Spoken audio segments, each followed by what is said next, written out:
إلى الرسول ترى أعينهم تفيض من الدمع مما عرفوا من الحق. اب ادھر ان نصارہ کا ذکر ہے، ان کرسچنز کا ذکر ہو رہا ہے جو کہ حبشہ سے تعلق رکھنے والے تھے. آپ کو معلوم ہونا چاہیے کہ مدینہ المنورہ ہجرت کرنے سے پہلے مسلمانوں کی جو پہلی ہجرت ہوئی ہے بعض مسلمانوں کی، وہ حبشہ کی طرف ہوئی ہے. وہ ایک کرسچن ملک تھا اور وہاں پر جو حکومت تھی وہ بھی کرسچن تھی.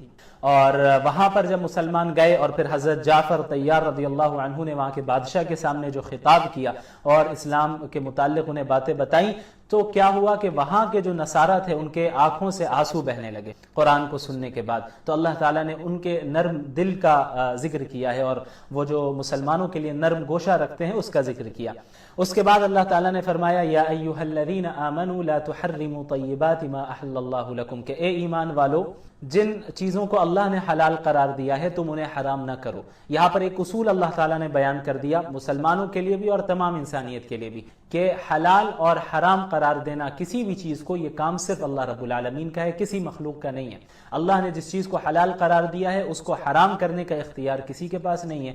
اللہ نے جس چیز کو حرام قرار دیا ہے اس کو حلال قرار دینے کا اختیار کسی کے پاس نہیں ہے، بلکہ اللہ ہی وہ واحد ذات ہے جو چیزوں کو حلال اور حرام قرار دے سکتی ہے. اس کے بعد پھر قسم کی چند صورتوں کا ذکر ہے. لا یؤاخذکم اللہ باللغو فی ایمانکم ولکن یؤاخذکم بما عقدتم الایمان. یہ جو ہم قسم کھاتے ہیں، قسم کھا کر کوئی بات کرتے ہیں اور پھر قسم توڑ دیں تو پھر اس کا کیا کفارہ ہے، اس کے متعلق اللہ تعالیٰ نے بیان کیا. دیکھیں قسم کو عربی میں یمین کہتے ہیں اور قسم کی 3 قسمیں ہیں. سب سے پہلی قسم ہے یمین لغو. کیا ہے یمین لغو؟ تو یمین لغو کسے کہتے ہیں؟ یعنی آپ نے کسی چیز کے متعلق قسم کھا کر یہ کہا کہ اللہ کی قسم یہ بات مثلا یہ بات پیش آئی ہے، آپ کو معلوم تھا کہ یہ بات پیش آئی ہے لیکن حقیقت میں وہ چیز پیش نہیں آئی ہو.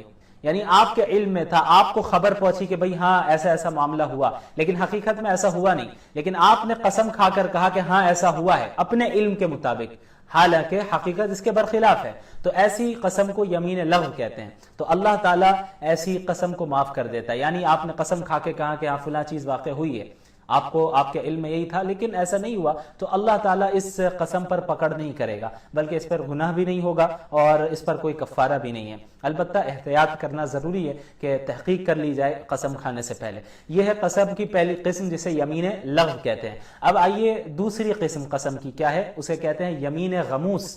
کیا کہتے ہیں؟ یمین غموس. یمین غموس اس قسم کو کہتے ہیں جسے آپ پاسٹ میں کسی چیز کے متعلق قسم کھائے اور جھوٹی قسم کھائے. کہ مثلا آپ کہیں کہ اللہ کی قسم میں نے ایسا کام نہیں کیا، حالانکہ آپ نے کیا ہوتا ہے، آپ نے کیا ہوا ہے اس کام کو، لیکن آپ قسم کھا کر کہہ رہے ہیں کہ اللہ کی قسم میں نے ایسا نہیں کیا پاسٹ میں کسی چیز کے متعلق، اور جھوٹی قسم کھا رہے ہیں. تو ایسی قسم کو یمین غموس کہتے ہیں. تو یہ سخت گناہ ہے، اس سے استغفار کرنا، توبہ کرنا ضروری. البتہ کوئی کفارہ نہیں ہے اس کا یہ ہے کہ بھئی آپ توبہ اور استغفار کرے، کیونکہ آپ نے جھوٹی قسم کھائی ہے تو اللہ تعالیٰ سے مغفرت طلب کرے، تو انشاءاللہ اگر صدق دل سے ہم کریں گے تو اللہ معاف کرے گا. اس کے بعد قسم کی ایک تیسری قسم ہے جسے یمین منعقدہ کہتے ہیں. کیا کہتے ہیں؟ یمین منعقدہ. وہ اس قسم کا تعلق ہوتا ہے فیوچر کے کام سے.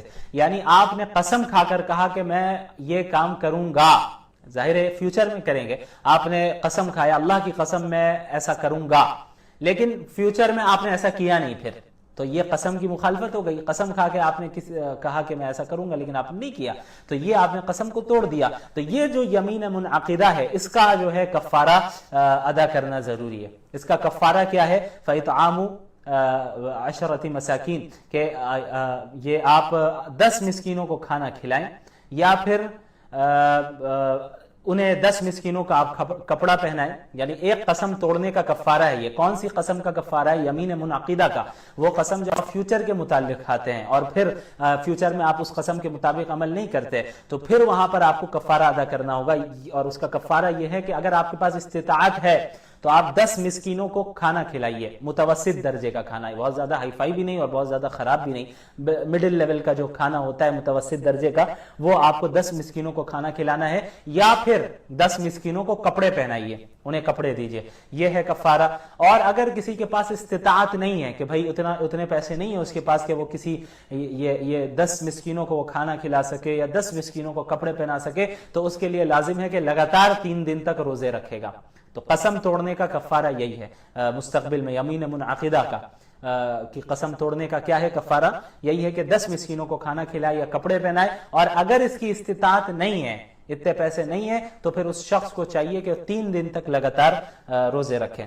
اس کے بعد اللہ تعالیٰ نے حرام چیزوں کا ذکر کیا، یا ایھا الذین آمنوا انما الخمر والمیسر والانصاب والازلام رجس من عمل الشیطان، کہ اے ایمان والو، شراب، جوا، بت اور جوئے کے جو تیر ہوتے ہیں، یہ ساری چیزیں کیا ہے، یہ حرام ہے اور شیطان کے عمل میں سے ہے، اس لیے ان چیزوں کو ترک کر دو۔ اللہ شیاطین چاہتے ہیں کہ وہ ان چیزوں کے ذریعے تمہارے درمیان پھوٹ ڈالے، اختلاف ڈالے۔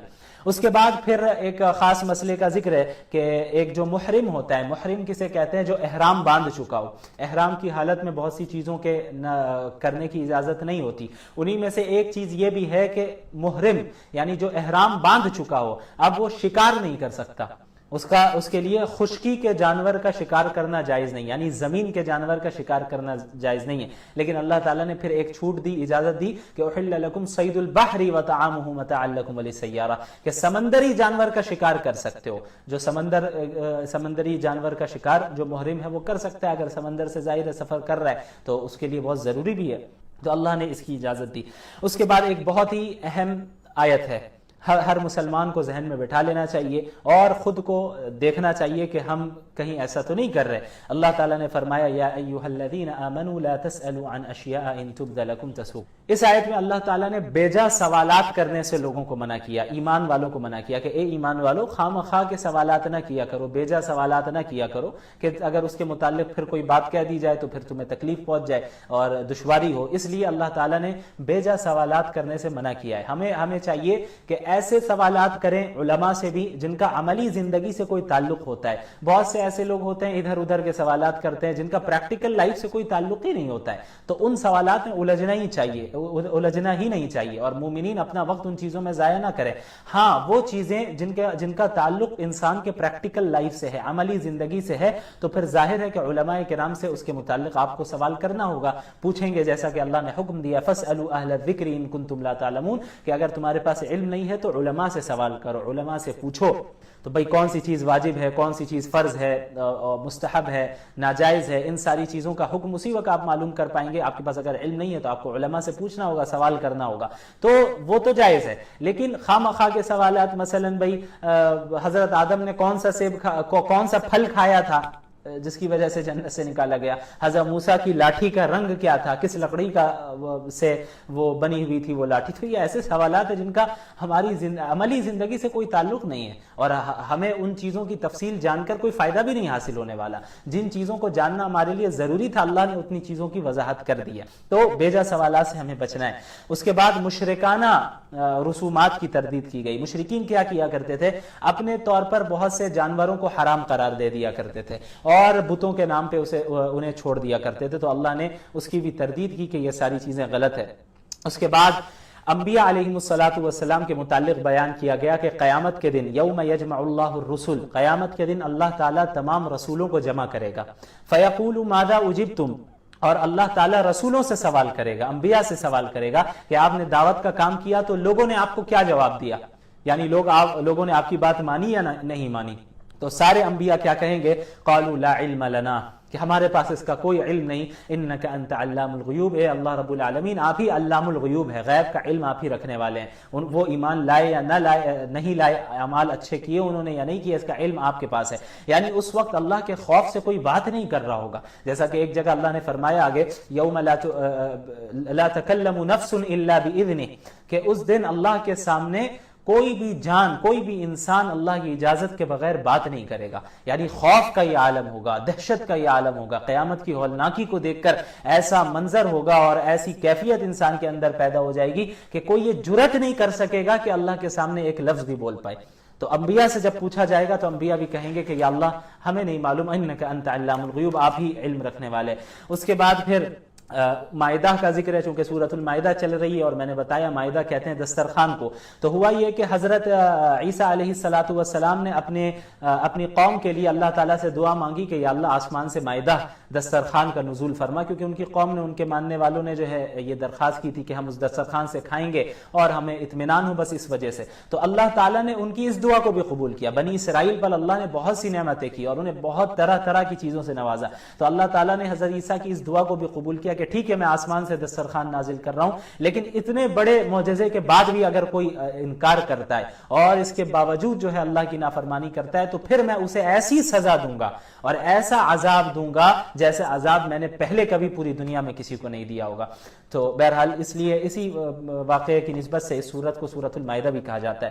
اس کے بعد قیامت کے دن کا ہی ذکر ہے، وَإِذْ قَالَ اللَّهُ يَا عِيسَى ابْنَ مَرْيَمَ أَأَنْتَ قُلْتَ لِلنَّاسِ اتَّخِذُونِي وَأُمِّيَ إِلَٰهَيْنِ مِن دُونِ اللَّهِ۔ قیامت کے دن اللہ تعالیٰ حضرت عیسیٰ بن مریم علیہ السلام سے کہیں گے أَأَنْتَ قُلْتَ لِلنَّاسِ، کہ آپ نے کہا تھا لوگوں سے کہ مجھے اور میری ماں کو اللہ کے علاوہ مجھے اور میری ماں کو خدا بنا لو، کیونکہ کرسچنز کا یہی ماننا ہے، کرسچنز خدا کا بیٹا یا خدا کا جز مانتے ہیں حضرت عیسیٰ کو۔